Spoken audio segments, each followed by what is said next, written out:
Party के प्रवक्ता और साथ ही एसपी मित्तल हमारे साथ हैं, वरिष्ठ पत्रकार के तौर पर डॉक्टर वरुण पुरोहित हमारे साथ हैं, राजनीतिक विश्लेषक के तौर पर। सबका स्वागत, सबका अभिनंदन। अटल जी, कांग्रेस कह रही है कि बीजेपी डरी हुई है और अभी तक उम्मीदवार भी तय नहीं कर पाई। कैसे अंता की एक कड़ी लड़ाई जीतेगी कांग्रेस बीजेपी? हेमंत जी, बेसिकली कांग्रेस इसलिए कह देती है कि इन लोगों का कोई स्ट्रेटेजी प्लानिंग तो होती नहीं है। ये तो रात को कुछ विचार करते हैं इनके एक व्यक्ति और अगले दिन ये बोल देते हैं। हमारे यहाँ बेसिकली एक प्रक्रिया है। उस प्रक्रिया के अंदर से गुजरता है कि भाई हमारा एक इंटरनल जो सर्वे है वो होता है। उसके बाद में हमारी एक कमेटी बनी हुई है वरिष्ठ नेताओं की, उनमें वो नाम रखे जाते हैं जो जनता के यहाँ से आते हैं। तो वो कैंडिडेट जो जनता के साथ जुड़ाव रखता हो, जिसकी छवि थी अच्छी हो और जो मजबूत हो, तो इस तरीके के कैंडिडेट को हम चांस देते हैं। और ये प्रोसेस चल रहा है और जल्दी ही हम इस जो उम्मीदवार है वहां से घोषित करेंगे। कोई कारण नहीं। अब इनका कहना है कि डरी हुई है, मैं कह दूं कि ये हद से ज्यादा नरेश मीणा जी से डरे हुए हैं, क्योंकि वो उन्हीं के विचारधारा के व्यक्ति हैं। तो ये अतिशोक्ति नहीं होगी और बहुत इनको परेशानी आने वाली है। आप कह रहे हैं नरेश मीणा कांग्रेस के विचारधारा के व्यक्ति हैं और आपसे ज्यादा उनसे कांग्रेस डरी हुई है। बिल्कुल, ये है ही ऐसा। हाँ, नरेश मीणा जी पहले तो महासचिव रहे हुए हैं और उसके बाद उन्होंने तो बहुत बार इनसे टिकट मांगी अलग अलग जगह से। आपसे भी मांगी अब थी। उनकी उनकी उग्रता आपको सबको पता है। और गहलोत साहब उनको केवल एक दिलासा देते हैं या सलाह देते हैं, लेकिन टिकट नहीं देते। सबसे तो पहले तो वसुंधरा जी ने एक आप दिलासा समझ दिया सकते था, हैं उसके बाद आप किरोड़लाल समझ मीणा जी सकते और हैं कि किसको परेशानी होने वाली है। जी। भाई हमारी तो विचारधारा से ही नहीं है। आप इनको छात्र राजनीति से देख लीजिए। तो जब कोई व्यक्ति हमारी विचारधारा शैली से परिचित ही नहीं है, तो वो तो लेकिन इतनी टिकट देरी वाली क्यों लग बात रही है तो सर? इतनी बहुत। देरी क्यों हो रही है? और कह रहे हैं कि देखिए, कांग्रेस ने तो देरी देरी नहीं, पहले जिसको नहीं जितना नहीं। जल्दी उम्मीदवार डिक्लेयर होता है उतना टाइम मिलता है प्रचार का, कांग्रेस का तो शुरू हो गया। अच्छा हेमंत जी, ऐसा कोई वो एक इस तरीके का कोई कॉम्बिनेशन है कि भी पहले जिसने डिक्लेयर कर दिया वो ही जीतता है? नहीं, ऐसा तो नहीं है। यदि ऐसा है तब तो ठीक है। टीकाराम जूली साहब का जो बात है उसको मैं भी मान लूं। लेकिन जब ऐसा नहीं है, उससे बेटर ऐसा नहीं होना चाहिए कि स्ट्रेटेजिकली आप तैयार करो कि भी किसे टिकट देनी है, बड़ा मजबूत अच्छा दावेदार दो जनता को। हम्म। तो जनता को भी लगे कि हाँ, ये दावेदार हमारी समस्याओं को अच्छे से डील कर सकता है। तो मजबूत दावेदार ढूंढने में ये वक्त लग रहा है, या इसके पीछे कांग्रेस की ये भी आरोप लगा रही है कि बीजेपी में तो गुटबाजी है, वसुंधरा जी का अपना एक नाम होगा जो बाकी के नेताओं से मेल नहीं खा रहा और इसलिए देरी हो रही है। तो हेमंत जी, जी। एक बात बताइए, आपने कभी किसी प्लेटफॉर्म पे गद्दार, निकम्मा और नकारा इस तरीके के शब्दों से मतलब हमारे किसी नेता को एक दूसरे को नवाजते हुए देखा है? तो बात ये है कि ये सब आरोप लगाना और चले जाना, ये नहीं। आप प्रत्यक्ष रूप से देखिए, हमारे जितने भी वरिष्ठ नेता है, मान लीजिए वसुंधरा राजे जी वहां उस क्षेत्र के वहां प्रभाव रखती है। प्रभाव कितने 9 बार से पहले 4 बार वो रही, 5 बार से सांसद दुष्यंत सिंह जी हैं, उनके ही बेटे। तो वहां उनका उस हाड़ौती अंचल में प्रभाव बहुत अच्छा है।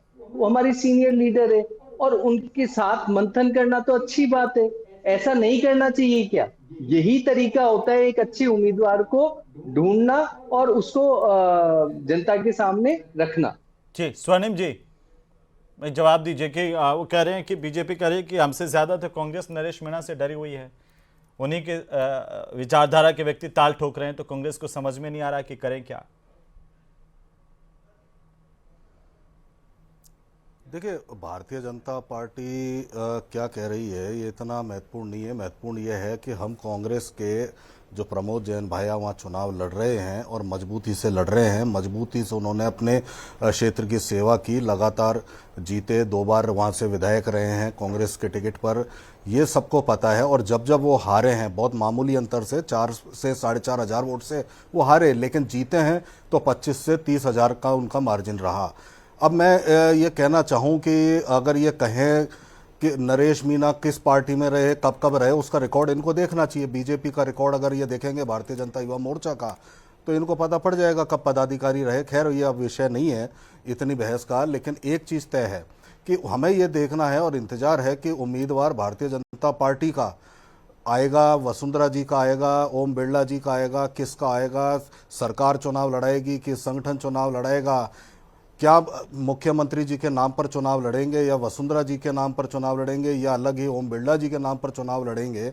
अभी तो ये स्थितियां हैं। अभी जाके आए ना मुख्यमंत्री जी, पूर्व मुख्यमंत्री जी के यहाँ पे खूब चर्चा भी करके आए हैं, तो क्या निष्कर्ष निकला आप बताइए। इतना बड़ा संगठन इतनी बड़ी बात करते हैं तो आपका तो उम्मीदवार तैयार होना चाहिए था। जहां आप छवि की बात करते हैं तो आपके जो प्रत्याशी रहे थे, जिनका कोर्ट के में सजा याफ्ता होने के कारण उनका सदस्यता चली गई, तो उनकी क्या छवि, कौन सी छवि देखी थी आपने उस वक्त, ये भी इनको बताना चाहिए तो कि भाया ऐसी के कितनी खिलाफ भी बढ़िया कम केस नहीं है सर। बेहद शानदार छवि देखी। भाया के खिलाफ सर भी कम केस नहीं होना है। और सजा याफ्ता होना, सुनिए, हाँ मैं अब उस पर आ जाता हूँ। हाँ।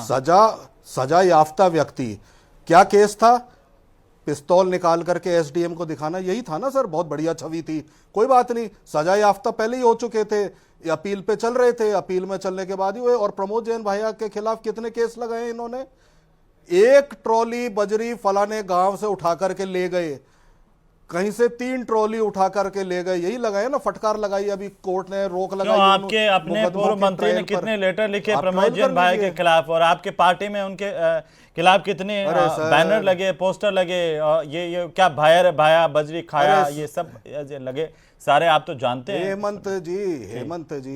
हेमंत जी बैनर पोस्टरों से अभी भरत सिंह जी नहीं रहे, मैं उनको याद हो रहा होता, सुनिए ईश्वर उनको हाँ, मैं उनको याद नहीं कर रहा, मैं तो आपकी लेकिन बात भरत पर ही सिंह जी ने बोल जितने देता हूं, लेटर सर। लिखे भाया को लेकर के, वो आप ही की सरकार में थे, आप ही की सरकार में उन पर आरोप लगे ना सर, वो बीजेपी ने तो नहीं लगाए थे। हेमंत जी बीजेपी की तो 2 साल से है ना सरकार, क्या मुकदमे दर्ज हुए हैं, यही हुए ना कि 1 ट्रॉली बजरी, कहीं से 2 ट्रॉली, कहीं से 3 ट्रॉली, कहीं से 3 बोरी, यही तो हुए हैं। 2 साल से सरकार है, जो आरोप लगा रहे थे ये बीजेपी वाले सारे साबित कर देते, कोई चार्जशीट पेश कर देते, कोर्ट में मुकदमा तो ले जाते कम से कम। लेकिन क्या है सर, आरोप लगाना, बैनर लगाने, पोस्टर लगाने से आरोपी नहीं बनता आदमी, लेकिन जो सजा याफ्ता हो तो फर्क है ना। बैनर पोस्टर आपकी पार्टी में सामान्य बात है स्वर्णिम जी, कि कहीं वो वीडियो के अंदर से काट के भी लगा देते हैं, कहीं कभी वो बजरी ट्रॉली वाले भी लगा देते हैं, वो उनको दरकिनार ही करना चाहिए। फिर भी अटल जी जवाब दे दीजिए कि आप ही की पार्टी के भीतर वो कह रहे हैं छोटा सा, हाँ बोल लीजिए, बोल लीजिए। लिखा क्या था हेमंत जी, एक बार स्वर्णिम जी पूरा करने दीजिए, वो बैनर पोस्टर वाली बात पर बोल लीजिए स्वर्णिम जी। सर मैं तो ये कह रहा हूं कि बीजेपी ने खूब बैनर पोस्टर लगाए, इनके भी लगे, हमारे भी लगे, लेकिन इनसे नहीं होता। जनता का प्रेम देखिए, प्रेम है प्रमोद जैन भाया के साथ, जिसने पिछले 20-25 साल से लगातार एक पैर पर खड़े होकर के वहां पे जनता की सेवा की। उसी का परिणाम है कि कभी 5000 से ज्यादा वोट से नहीं आ रहे, और तो फिर ये आरोप क्यों लगे कि पूरा का पूरा गांव खा गए, ये आरोप क्यों लगे, बजरी खाई, माटी खाई। अब जिसने लगाए आरोप वो साबित कर दे, सरकार तो उनकी, हम तो सरकार में है नहीं, आम आदमी है, आम आदमी की तरह घूम रहे हैं। अटल जी आपने ये राजनीतिक तौर पर केस लगा दिए भाया पर। सर ऐसा है कि एक बड़ा पोस्टर पे लिखा क्या था हेमंत जी, वो तो बड़ा रोचक सा है कि बड़ा अच्छा सा लिखा था, आ गयो भाया, गांव के गांव खा गयो भाया। ये इस तरह की स्टेटमेंट इन्हीं के लोगों द्वारा लगाए गए पोस्टर थे, और गांव के गांव में ये इशू खड़ा था। और रही बात ये कि ये कह रहे हैं कि भी चलो एक इस पे जवाब ले लीजिए हेमंत जी, है ना। चोरी, सुनिए, एक चोरी छोटी या बड़ी, आप ये क्या लॉजिक हुआ कि आप ये बताने की कोशिश कर रहे हैं कि साहब वो ट्रॉली है, ट्रॉली की चोरी को हम चोरी नहीं मानते।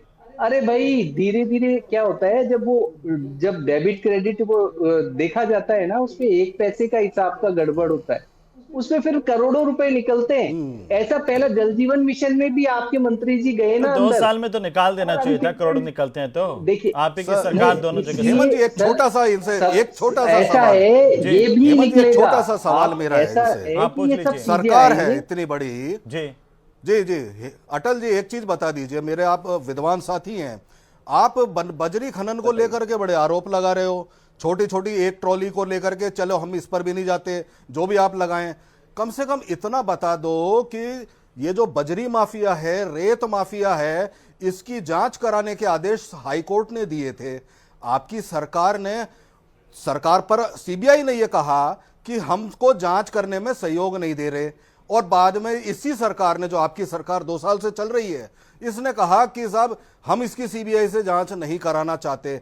तो आप सच्चाई जनता को बताओ, क्यों नहीं कराना चाहते? बता रहे हैं अटल जी, एक तो अटल जी, आपके आरोप झूठे थे जो आपने ऐसा लगाए, है, और आपकी सरकार आज, आपके जो मंत्री आरोप लगा रहे हैं ना, 7 करोड़ की बजरी रोज खनन हो रही है अवैध, उसका जवाब ये दो। सब पकड़े मंत्री आपके आरोप लगा रहे हैं आपकी सरकार पर। अरे सर, जब आप डेवलप कर जाओगे, 2 साल के अंदर आपने इसको इतना ज्यादा डेवलप किया, उसको हमने जितना हम बोलते करीब इसलिए सीबीआई से जांच कराने की 3,721 लोगों जरूरत को नहीं है, पकड़ा आप ये हमने। कहना चाह रहे हैं? हमने ना पकड़ा ना उसको, 3,721 केस पकड़े ही ना, उनपे रोक भी लगाई।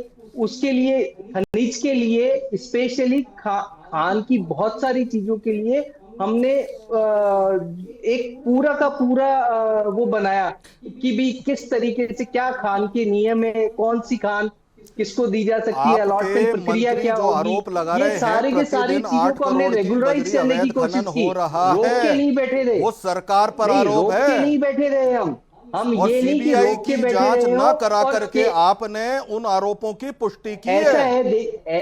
सुनिए, देखिए स्वर्णिम जी, अब सरकार भारतीय जनता पार्टी की है, तो भारतीय जनता पार्टी की सरकार को हमारे तरीके से चलाने दो।